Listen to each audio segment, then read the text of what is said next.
Alors, on vient de sortir du procès de Monsieur Charles Onana, qui était un très très bon réquisitoire.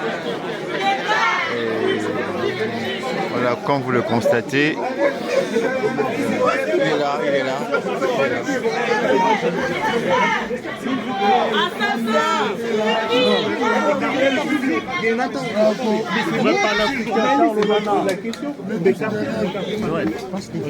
Monsieur Charles Onana, après tout ce moment, ce que vous avez vécu, les accusations, la défense et aussi votre argumentaire, quelles sont vos impressions?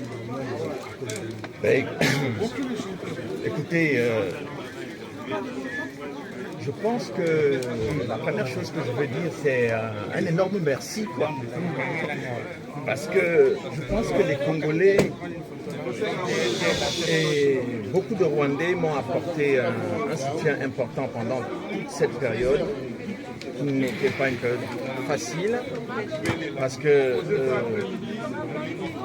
une grande partie des médias soumis au FPR, à Paul Kagame, m'a traité quasiment de négationniste avant même que je ne sois jugé. C'est-à-dire que la notion de la présomption d'innocence est complètement ignorée ici, parce que c'est la voix de Paul Kagame qui est importante. C'est-à-dire qu'en fait, on se retrouve en France dans une situation où c'est un dictateur africain qui est au pouvoir depuis 30 ans et qui a mis le Rwanda et la République démocratique du Congo en coupe réglée, qui vient faire la loi et qui impose aujourd'hui sa loi à la France. Donc, j'espère que la justice française ne se laissera pas impressionner par ce diktat.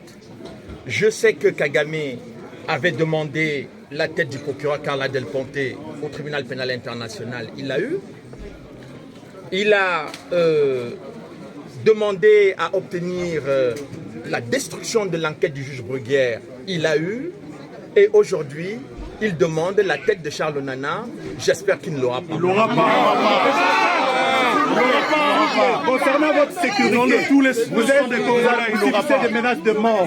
Qu'est-ce que vous dites? Parce que les Camerounais, les Congolais et les Français, tous ceux qui vous soutiennent sont inquiets sur votre sécurité. Qu'est-ce que vous en dites? Bon, je leur dirais de ne pas être inquiets parce que, évidemment, mon avocat a déposé plainte pour menace de mort parce que le 13 juillet dernier, M. Paul Kagame a dit que des gens comme moi doivent mourir.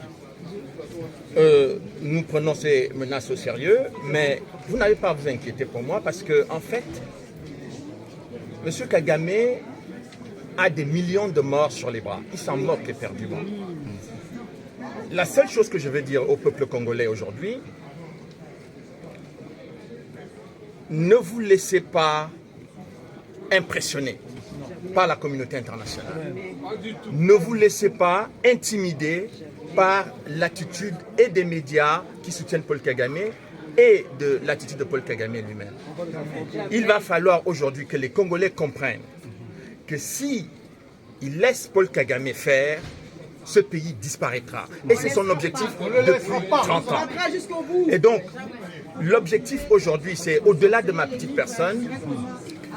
J'ai entendu ici au tribunal que mon procès, le résultat de mon procès aura des conséquences judiciaires et politiques. Ça signifie donc que le procès qui est intenté contre moi est un procès politique. Donc, il est important que les Congolais reçoivent ce message que je vous donne aujourd'hui.